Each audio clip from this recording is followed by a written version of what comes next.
না।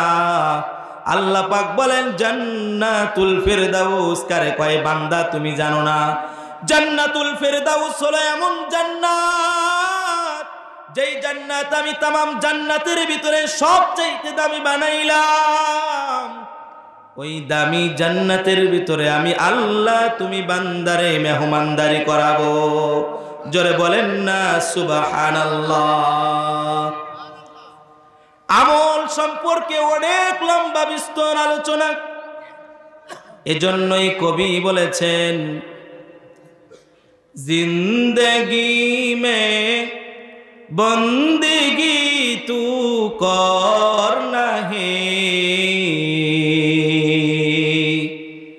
जिंदगी में बंदगी तू करना है, जिंदगी में बंदगी शर्मिंदा है, जिंदगी में बंदगी शर्मिंदा है। दुनिया में हो दुनिया का तलबगार न हो, बाजार से गुजर हो खरीदार न हो, जिंदगी में बंदगी तू करना है, ए दुनिया के मिसल कागज फूल है, ए दुनिया के मिसल कागज फूल है, जिंदगी में बंदगी तू करना है, जिंदगी में बंदगी तू करना है, जिंदगी में बंदगी शर्मिंदा है, जिंदगी में बंदगी शर्मिंदा है। যুবকেরা ভালো লাগেনি? ভালো লাগে? গানের চেয়ে মজা কম না বেশি? জোরে আওয়াজ দিয়ে বলতে হবে মজা কম না বেশি? অনেক মজা। গান শোনা লাগবে না, বুজুর্গানে দিনের এই সমস্ত কবিতা শুনলে অন্তরের ভিতরে রুহানিয়াত পয়দা হবে। কথা বলেন ঠিক কিনা? কবিরা বলে দুনিয়ার জিন্দেগির ভিতরে বান্দা একটু আমল করে নাও, কারণ চোখ বন্ধ হয়ে গেলে মালিকের তুমি ডাক দিয়া বলবা ফায়াকুল রব্বি লাউলা আখরতানি ইলা আজালিন করিব ফাসাদদাক ওয়া আকুম মিনাস সালিহিন।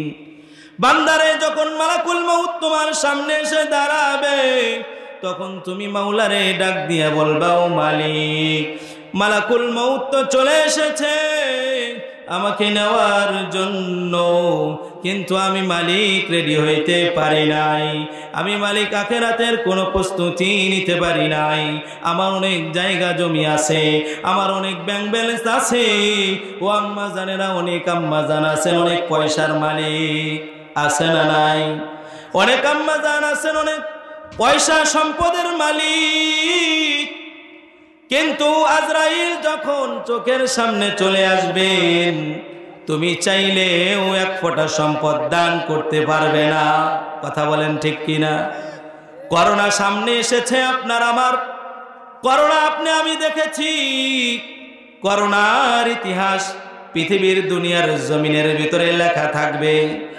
মানুষ মসজিদে ঢুকতে চায় কিন্তু আল্লাহ পাক হুকুম জারি করে দেন, এ বান্দা তোদের উপরে আমি নারাজ, আমার মসজিদে ঢোকার কোনো পারমিশন নাই। কথা বলেন ঠিক কিনা? ঢাকা শহরে এমন অসংখ্য মসজিদ আছে যেই মসজিদগুলোর ভিতরে মুসল্লি নির্ধারণ করে দেওয়া হয়েছে, রমজান মাসের তারাবি 4 জন নির্ধারণ করে দেওয়া, শুক্রবারে জুমার নামাজ সেখানেও মুসল্লি 4 জন 5 জন, কথা ঠিক কিনা? আল্লাহ পাক বলেন, বান্দারে তোর ইবাদতের কাঙ্গাল আমি আল্লাহ না, তোর ইবাদতের কাঙ্গাল আমি না, কিন্তু ইবাদত করলে তুমি বান্দারি লাভ। আমি মহব্বতের সাথে ওই কথাই তোমারে বুঝাইতে চাই। তাহলে আমল আপনাকে আমাকে করতে হবে কি হবে না? আমল ছাড়া বান্দার কোনো দাম নাই। 3 নাম্বার কাম, আগের 2টা ছিল ব্যক্তিগত। কি ছিল? ব্যক্তিগত। এই ফরমানগুলা যুবক মানবে, ছেলে পেলে মানবে, মহিলারা আম্মা জানেরা মানবেন, আব্বা জানেরা মানবেন, দাদারা মানবেন, সবাই এই 2 কাজ করতে হবে। কারণ এই 2 কাজ বাধ্যতামূলক। কারণ ঈমান আমল ছাড়া কোনো বান্দার জান্নাতে যাওয়ার বিকল্প রাস্তা নাই। আর বাকি যেই 2টা সূরার শেষে বলা হলো, ওয়াতাওয়াসাউ বিল হাক্কি ওয়াতাওয়াসাউ বিস সবর। জোরে বলেন না আল্লাহু আকবার। ওয়াতাওয়াসাউ বিল হাক্কি, আল্লাহ পাক বলেন পরস্পরকে হকের কথা বলবে। হকের কথা যদি বলে গোটা সমাজ সুন্দর হয়ে যাবে। সমাজের ভিতরে জেনা থাকবে না, সমাজের ভিতরে ঘুষ থাকবে না, সমাজের ভিতরে সুদ থাকবে না, সমাজের ভিতরে মানুষের জমি অন্যায় করে আত্মসাৎ করার মতো লোক থাকবে না। এরে বাবাজি, সাহাবায়ে কেরামের জমানায় এমন ছিল, বাইতুল মালে মাল জমা হতো, জাকাতের মাল দান সদকায় এত বেশি পরিমাণে ছিল যেই দানের মাল মাইকিং করে করে মানুষকে দেওয়া হতো। মাইকিং করে করে মানুষের দুয়ারে দুয়ারে গিয়া বলা হতো, কার লাগবে? বাইতুল মালে সম্পদ এত বেশি হয়েছে, এখন আর বাইতুল মালে তিল পরিমাণ জায়গা বাকি নাই যেই জায়গার ভিতরে মাল জমা করবে। কে আসো ভাবি নাও। কিন্তু যার বাড়ির দরজায় গিয়ে মাইকিং করা হতো, সেই ঘরের ভিতর থেকে মাল নিয়ে বের হয়ে বলতো, আমার ঘরের ভিতরে যাকাতের অনেক মাল জমা হয়ে গেছে। এ আমার বন্ধুরা, ওই মুসলমান আজকে আছে না নাই? বদরের যুদ্ধে 313 জন মুসলমান তোমার আমার এই অস্তিত্ব টিকায় রাখলো। কাফেররা বলেছিল মুসলমানদেরকে এই পৃথিবীর জমিন থেকে মুসলমান নামে কোনো শব্দ থাকবে না। মাত্র 313 জন সাহাবী আল্লাহ পাক আসমান থেকে ঘোষণা দিলেন, বিখামসাতি আলাফিন মিনাল মালাইকা মুসাউমিমিন। আল্লাহ পাক বলেন, 5000 ফেরেশতা দিয়া আমি তোমাদেরকে সাহায্য করব। সুবহানাল্লাহ। কাফেররা মাত্র 1000, মুমিন মুসলমান সাহাবী পয়গম্বরকে ডাক দিয়ে বলেন, ও পয়গম্বর, কোথায় 1000 অস্ত্র শস্ত্রে সজ্জিত, আর আমরা তো এমন সাধারণ, এমন নিঃস্ব, গায়ের জামা কাপড়টাও ভালো কইরা নাই। এই দৃষ্টান্ত বর্তমান সমাজে আছে না নাই? আফগানিস্তানের তালেবানদের দিকে তাকাও, এমন মানুষ দেশ পরিচালনা করে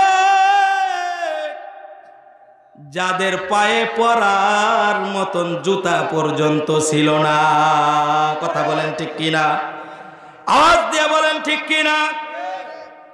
যেই মোল্লাদের পায়ে পরার মতন জুতা ছিল না, পরিধান করার মতন জুতা ছিল না, সেই মোল্লারা আজকে একটা দেশ পরিচালনা করে, রাজ্য পরিচালনা করে। কিসের বদৌলতে? কোরআন এবং সুন্নাহর বদৌলতে। কথা বলেন ঠিক কিনা? কোরআন সুন্নাহর বদৌলতে আল্লাহ এরকম সম্মান দান করেছেন। তাহলে বোঝা গেল ওই জমানায় যেই মুসলমান ছিল এই জমানায় ওই মুসলমান আছে না নাই?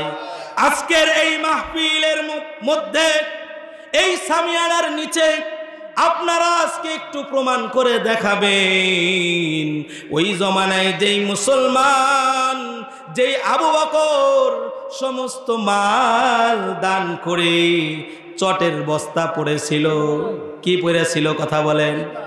আবু বকর সিদ্দিক রাদিয়াল্লাহু তাআলা আনহু, তাবুকের যুদ্ধ শুরু হলো, পয়গম্বর ঘোষণা দিলেন যার বাড়িতে যা আছে আল্লাহর রাস্তায় দান করো, কারণ অনেক ভয়াবহ যুদ্ধের জন্য আমরা তৈরি হচ্ছি, আমাদেরকে একটু তোমরা সকলে মিলে দ্বীনের জন্য সহযোগিতা করো। আমার মুমিন মুসলমান বন্ধুরা রে, সমস্ত সাহাবীরা মাল দান করতে শুরু করলেন, মাল জমা করতে শুরু করলেন।